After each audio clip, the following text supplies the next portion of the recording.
Salut à vous tous, très chers amis de la culture, chers mélomanes, chers fans, amis de Tonton Promo TV. Le plaisir est pour nous de savoir que vous êtes là pour échanger encore une fois de plus sur l'actualité musicale. Affaire Dynastie de Ferregola, ces grands projets tant attendus, tant accueillis par les mélomanes de la bonne musique. Mais Tokomi Wapi. Préalable des alliés. Nani Akozala, projet la dernière préoccupation en date, Isaiah héritier Watanabe.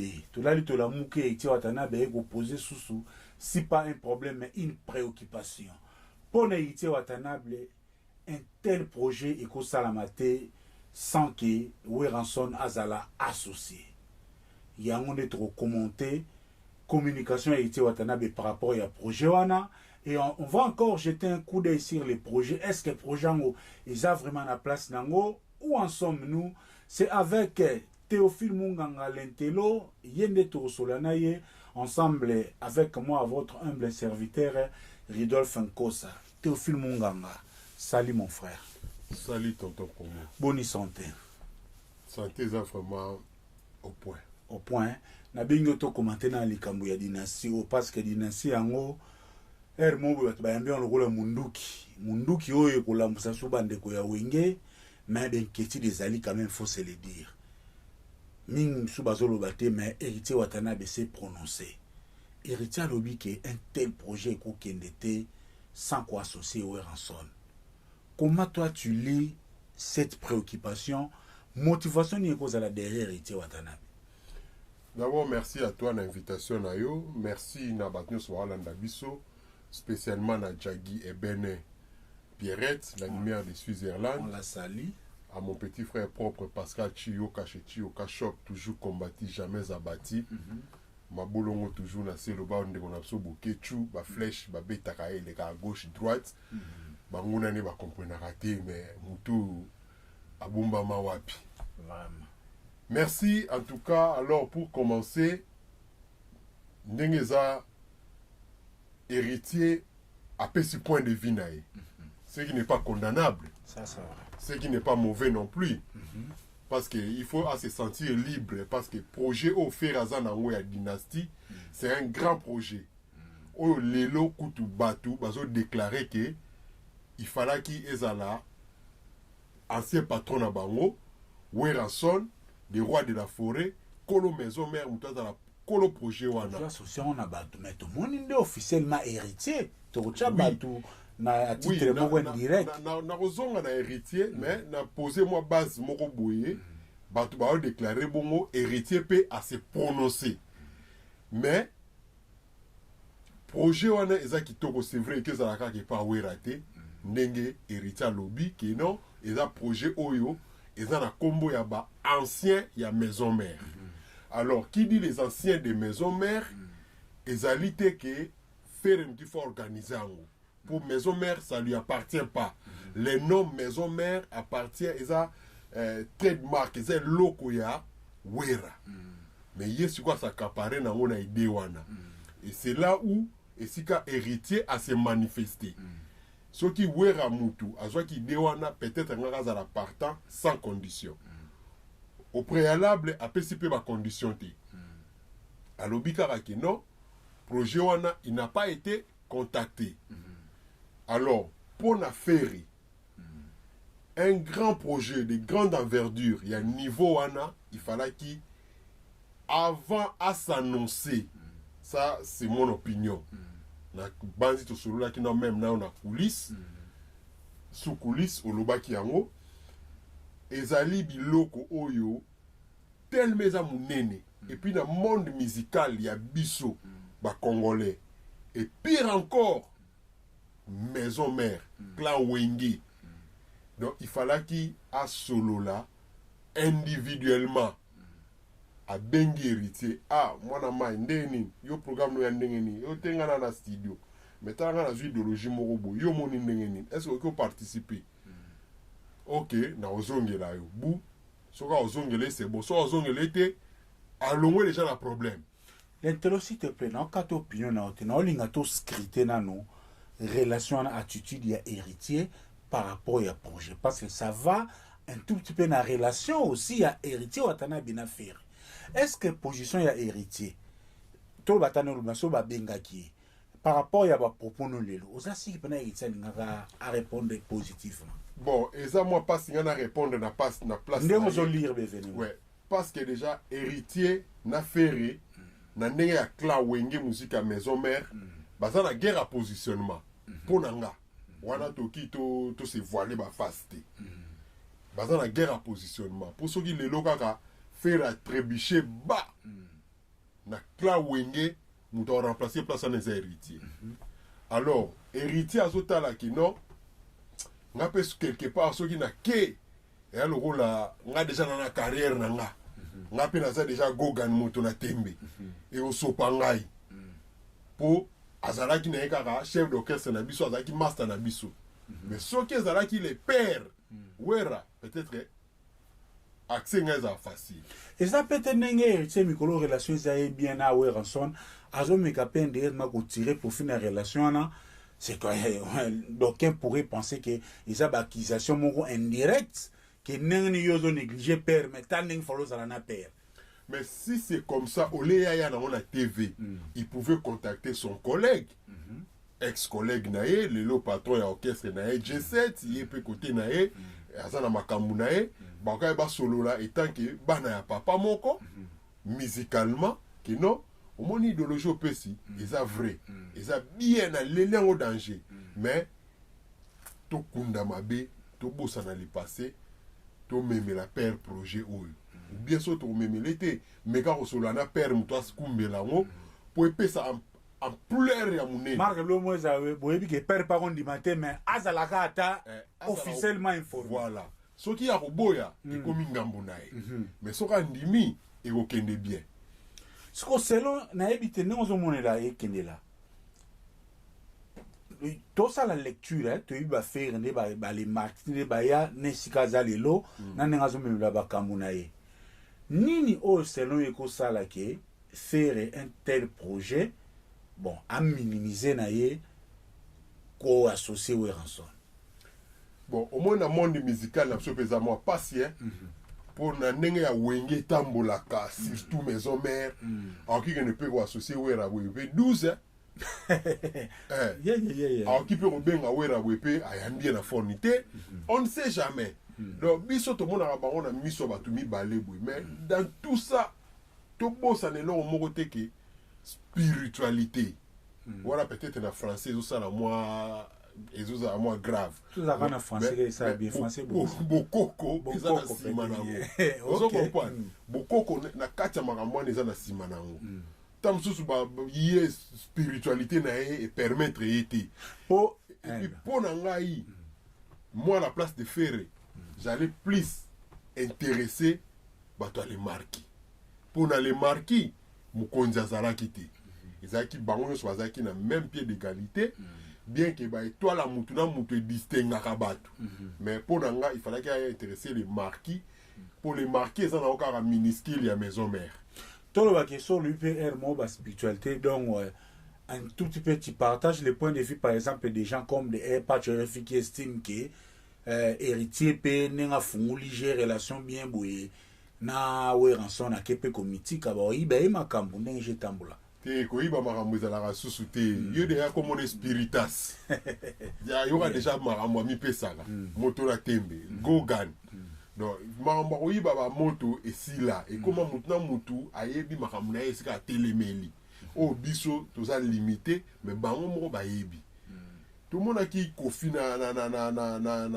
na fali mwana na ye bayokani tomoni susu relation komi mobulu mais mpona kozonga kaka na maison mère mpona kozonga na dynastie en tout cas faire la première chose il fallait qu'il y a ça là il fallait qu'il abenga musicien moko individuellement ba oyo azalaki na bango na projet par exemple héritier c'est déjà une grande personnalité na musique na biso alors que ya peka na loyenge boyete ça je pense à part est-ce que pena na mutu a faire na liste à bateau au mona qui va participer ça tchaki pe héritier mais héritier ça fera un poids de plus na dynastie absence na épée et la absence moko marquante que non mutu tel azangi na place oyo. Pour Jean on peut aller voir les choses excepté par exemple Emilia. On est payé faire à ce qui n'a pas battu la maison mère où il y a premier plan.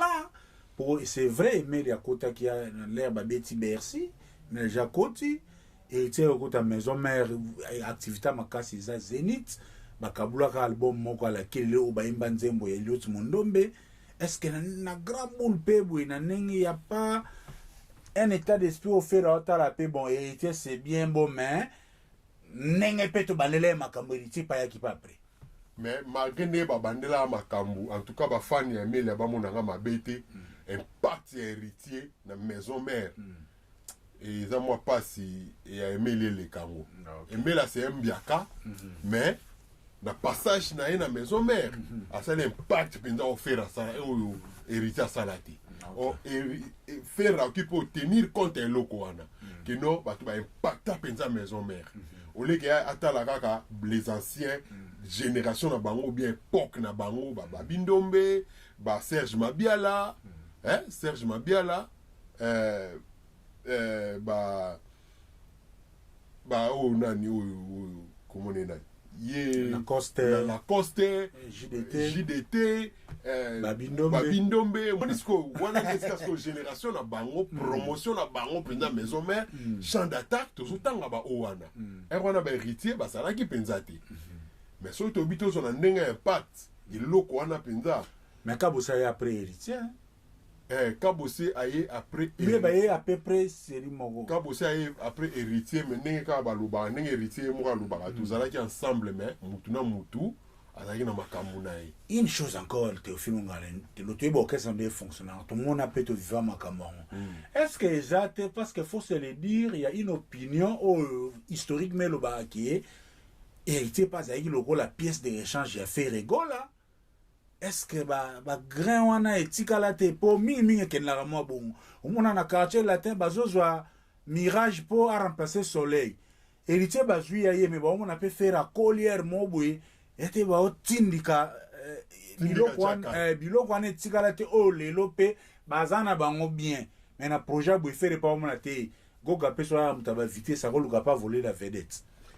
Bon au moni ndenge na otu ebisa d'abord na cla wenge musique à maison mère bango mibale na ndenga mabete bazo lead Ferré tout est en première position héritier oti ko longa maison mère il y a pas longtemps avant ba vie na ba Lacoste ba grayo nya una obosa na komone na compagnie ba Kabosé ba Bindombe mais na ndenga ya alignement ndema mozo kende lelo na vitesse à lelo surtout tu Ferré na ndenga clan wenge tokocha héritier na pire esprit na ndenga mabete tokocha Lacoste te tokocha Kabosé te tokocha nani te baza bon mais ndenge vitesse ma mbuzo kende toko classer faire héritier avec intention de conquérir ne lobaki voilà pour héritier na minute oyo azomona ke ndenge na lobaki soki fera koi héritier mto remplacer place wana. Revenons à maintenant na projet on dynastie à l'état où ils allaient là.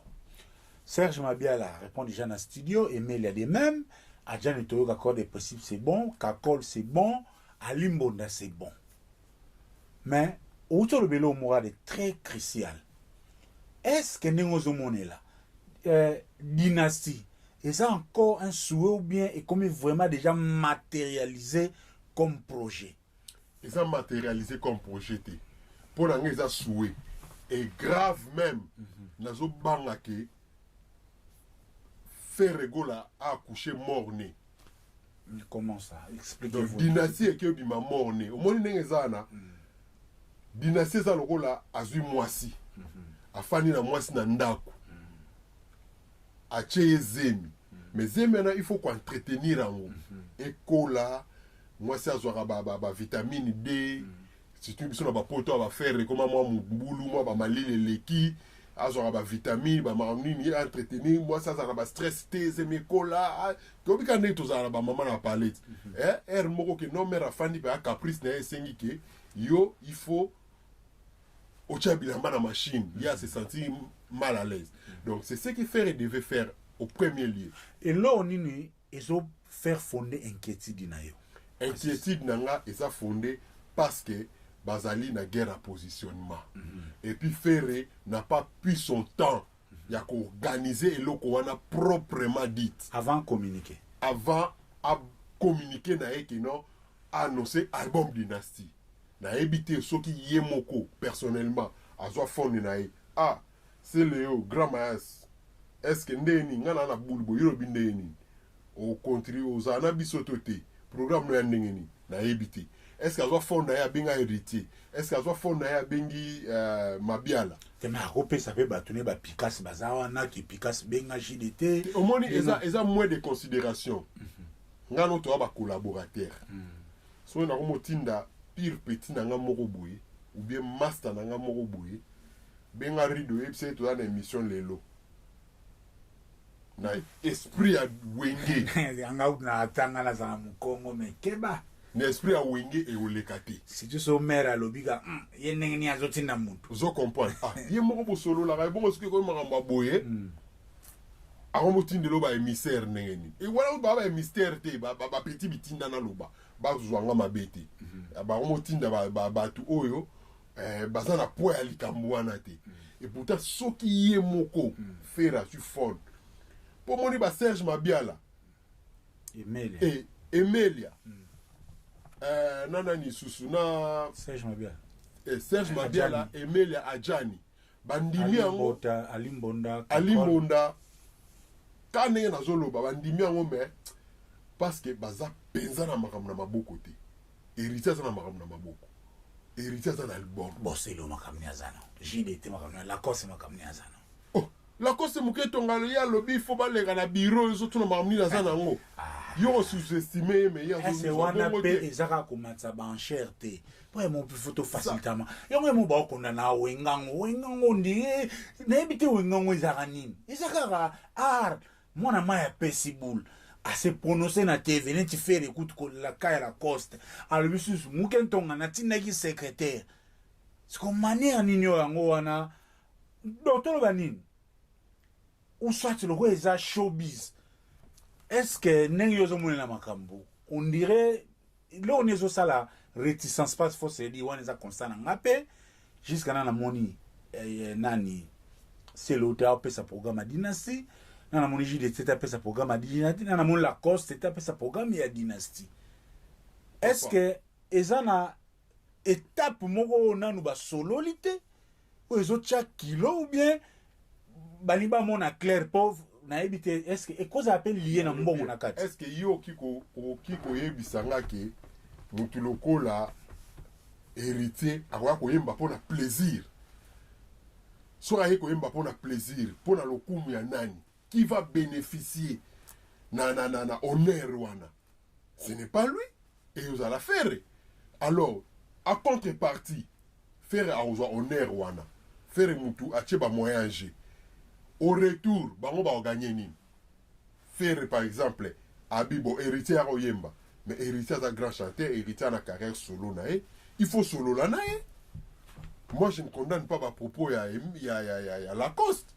Il faut solo na bureau, partager aux anengeni. Là isiko oh, vive la musique. Vive la musique, vive la musique. L'air ba oteka, partager aux anengeni. Est-ce que mbongo wana ça va revenir à faire nzembo na yo oteki nzembo na yo na ndule toteka na nzembo est-ce que faire ko exiger pena la cause que nzembo na yo yelanga mbongo mais ba vente après kunya na mbongo nga musicien na mbongo na yembi Pascal Chioka après Pascal Chioka pesi nga ba droit na ngati mais nzembo ne ko teka mat e ko beta mat e ko kene na streaming mbongo wana yo producteur yo kolo idéologie roya o epsinga que non ezaki idéologie nanga ce qu'on ndenge za bozani faire ce qu'il devait faire il fallait que solana baninga na e ayebisi tala to sala boye idée za boye to yembi bunda muto na nzembu na e to tali nzembu ya bien to retenir yango et puis et comme era ba vente mutna mutu a reçoit droit na ye au moins bango le ozoboma bango ba droit na miniti oyo na nenga mabete ba Serge Mabiala ba Adjani ba Emelia ata ba esi ba yemba ofele ba yemba po ba na besoin nanu ba zo pe makambu en passant car parce que tangi Emelia parce que Emelia za achelo elo gane tombola wingi mais relation oyo était Emelia comme si Jonga oh nena beta na Jonga Emelia bon en passant relation o Emelia za na lelo na ex que ce n'est BCBJ est-ce que ça pour monter ozo ko entacher pe projet wana oui et ça poids et koki ko ya ko simbisa projet et ça problème était mais problème ezali revenu ba ko kabola chikondenge nini chikon parce que c'est le azozo a mis au poids lourd hier hérité a mis au poids lourd encore pe la cause c'est pas ça la zamba na kisasa a calculer yo kuna so ozo tonga tonga projet album na ye et puis la cause c'est que aza lancé na 3 azan album moko urbain album moko acoustique azo préparé acoustique donc on a déjà que ça trop demandé aroya na pour na plaisir té aroya té pour ba betele maboko ayemba ki danger na album wana pour ba sala ba preuve danger aroya pour ayebi que non après suka na ngonga na oyemba awa na ozo mo eloko moko buta sur range okota bon ke ba lo to mona bil ki to na studio pour déjà na ndula yaki abwaka ki na ndula fere papa ba musicien na biso so na no eloko salamité qui pouvait croire que papa Wemba paix à son âme avec son pire petit JB piano bakoka ça la clip qui pouvait le croire c'est ça aussi les problèmes avec les filles donc ba musicien na biso baza tellement compliqué ko sangisa bango boy et ça passe mais et ça souhait en tout cas dynastie fait rigola meka lisusu ko bongisa ba double Toto Chibola les géants gigantesques ba Fanya Star ba JP Mindia ba Jean-Jacques Demé oya mère Lydie en tout cas ba mekana nukutala ndenge nini ba ki ba conseiller ferré ameka solo na ba massa na bien sur ba solo li bien projet wana eza projet moko et ko zongi sabiso na niveau moko aucun dimati bino bata 1900 bozala ka bino bata abonné mon commentaire bata 1900 et un problème était biso ba et un problème était bandi ba sonné tout ça boui mais moi à la place de Ferré comme héritier après si positionnement na yi et que ça la peut peut-être conseil ou bien un pas, il y a plus, il y a récite, il y a projet. À solo, on a vu naé. Bon, on a payé ça, ça le gars préalable, il y avait tien de n'enga d'autre, na démission avant l'élection recensement. Donc condition ma casse bon. À solo, on a vu naé parce que on ne sait jamais parce que tout le monde on a pu faire ba gaulois na ba nzo ipe papa comment er moto tala fait que peut pas wéré comme un clip qu'on a bien pour la taper peu mieux wéra la ta noire. On dit que nyonso wana ouais ya wengete problème est ça que pas que ça rappelle on est à père et ça que soit on mikiti ça faire so rappelle si wera on est wana akolongwa ferité par contre ça sera un plus pour naï bon na lobby pour na l'air surtout à musée galerie mais attitude o wera za no mikolo ba featuring au salon na ba bina filé azokende na shining wera zo ya avant na studio et pas Fabregas to moni na podium limité que wera ako compliqué projet on a évité muté ba to évité limité mais avançons faire rigola et promoteur ya projet dynastie azape na album na harmonie o isa urbain en même temps J7P quelques missions ba ocha ba plan na nino wana parce que ndenge jezo kende la na 2021 na panoplie ya balbum ezokoya na ba ouverture ya ba date ndenge moi jezo fond par rapport à ba concert ndenge ozomonela est-ce que Ferregola sera capable ou tu le vois capable de gérer tous les grands projets au Mibale harmonie na dynastie et kende bien et peut ça résultat au batu bakoze. C'est question de l'organisation. S'il y a l'organisation, s'il est bien entouré, il y a un problème. Moroté. Parce qu'il y a Zakara Moutou. Il faut que entourage au bas ici, il faut faire comme ça. Pour dire il faut ça la bouille, il faut ça la bouille. Et ça, en de midi à 14h, qu'on réussisse en haut, ce n'est pas de la magie. Les autres dépendent de l'organisation et puis les moyens. Parce que les autres dépendent de la moyens. Là, par exemple, avant le concert à Côte d'Ivoire, à annoncer qu'il y a deux clips et Bima. mais deux clips est limité. Mais apparemment, hier il va faire en février. Apparemment, tout ça déjà en mars, 4 en mars, tout le monde peut message mon côté à correction ou bien à esquisse. Que non, est-ce que ça peut te faire à ce que ne peut moment mais man moké na Côte d'Ivoire à Koutanina Momi clip à Yena Kin featuring na Inosbi parce que nous on a peu compas à au-delà d'album. Ah, nous on est en question bashida. Donc ozobo sana ba objectif. Omoni. Donc il faut baser un agenda moko na ba calendrier moko où ils a contrôlé.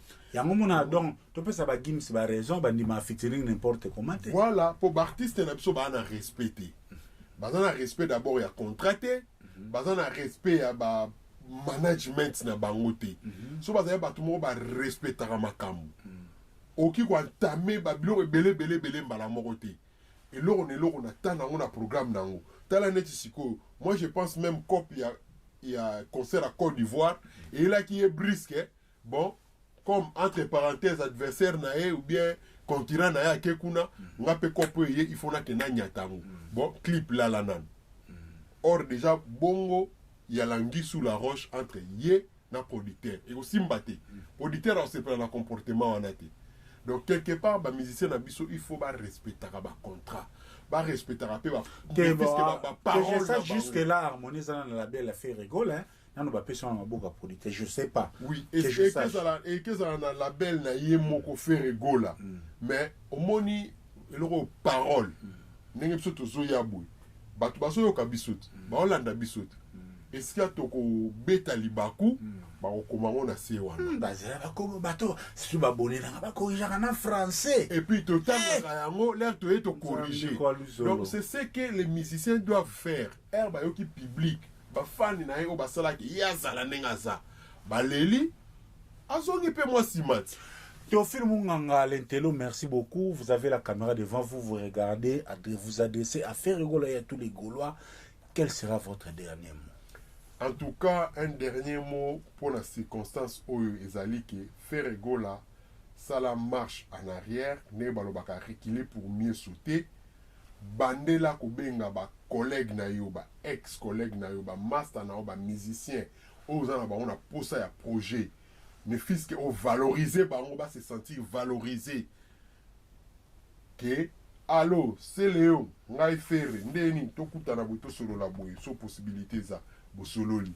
Héritier, Lacoste, Babindombe, Serge Mabiala, au solo li na bango, au pesi mutu na mutu valeur na ye, au expliquer mutu na mutu idée na yo, au fait, eza nini, et puis aboutissement nango, et ko sala, ndenge nini mupona minute oyo toza kowela likambo ya partage gâteau yango leri tokosilisa tokokabola yango ndenge nini partage ya gâteau sa yango ezalaka pasi pour crainte nange ezali dynastie ebota mort nete. Théophile Munganga, il y a des milliers de gens qui attendent vos dédicaces. Pouvez-vous les résumer à quelques noms? Comme toujours, je seulement quelques 2, 3, 4 noms, maximum 5. En commençant par Eugène Mwaki, mon ami personnel à Bruxelles. C'est les 4. C'est les 4. Compte down, hein? Marqueur compte down. Ok. Rigoma, c'est le roi des Bateke. Ferdinand pour tous les sapeurs silencieux. DJ Magic, le son de Londres. Pascal, petit frère propre, l'inoxydable, le père des jumeaux britanniques, toujours combattu, jamais abattu. Bangouna na ya Pascal, bakamora ba flèche, ba beta kaye de gauche à droite, ezwaka ete ndenge nini. Nzoka, idéologie ya Boketu premier, ma bolongo na se eyinda. Alors, na matabisi, na robakisa, Papi Bipale, Gare du Nord, staff Nabiso. On a yoloto mona kauka. Moi na kauka, il faut préciser bien. Prêtre yabana kauka, je dis et je répète. Papi Bipale. Choubengele ka boya ngo hein. Bon, et engagé que bango na la commune on a été hier sanga yo tazala prêtre na kauka. Merci beaucoup. En tout cas, à la prochaine. Tonton Promo, merci pour l'invitation. C'était mon plaisir de partager ces moments ensemble avec vous et surtout avec tous les mélomanes de Global Talk TV et de Tonton Promo TV. On est ensemble. Igno Oyo, ekokende musika lobi bokotia ah Au lobby, hein, mais êtes-vous prêt à essuyer les réactions des Gaulois? non, les Gaulois, on les a pas injuriés. Les Gaulois, on les a pas calomniés. Même pas leur président ou Ferrego là. Tout peut si on a chance, mais ce qui est bien. Ciao, à la prochaine. Jaggy, Ebene, Pierrette, la lumière de Fils Irlande. Je clôture avec toi. Merci à Stratégie Fuego, Lokolo Loboko. Merci à Pascal Chioka, l'inoxydable. Saint-Martin de Joël Boulouba. Trésor Kanza na Chine. Sikoza na bandeko nyonso ba na Chine apesi no bambote belé. Docteur Emmanuel Kabangi na Kinshasa na mama Albertine mwasi na apesi bambote. Bandeko na nga na London na basute na nga bandeko ya Big Lady na moni Chantal Bosuku. Esika Zali, Claude Maloba, le sapeur supérieur, merci à toi aussi. Je vais na Bruxelles na moni. Il y a Théo Maïla, président ya collège à conseiller nanga. Ndoi. Ndoi na yo na pesembo tebele, sa vewe chisambi, esikaza, monsieur Deo Grace Muzungu, monsieur l'entrepreneur, esikaza na PCP mbote ebele, et puis na bandeko ebele bazo ko soutenir biso, tonton promo particulièrement na moni Pichu et Bonza na Glasgow. Donc, vous avez le basika na obora mabanga na obeta guitare. Na mona sala 80%. Donc, sans oublier Toko Baba. Toko Baba toujours et encore na musika tobosani yote. Et Jeanne Mbouaki, merci beaucoup. On est ensemble. Il y a Jean-Louis Merita, la sentinelle, il y a bien na robosana yote kané zala. Merci pour nos conseils. Yoza grand frère Tata Mapasa. Big up à vous et merci. Balou Baba Bengi Chamboui. Thank you. Ciao.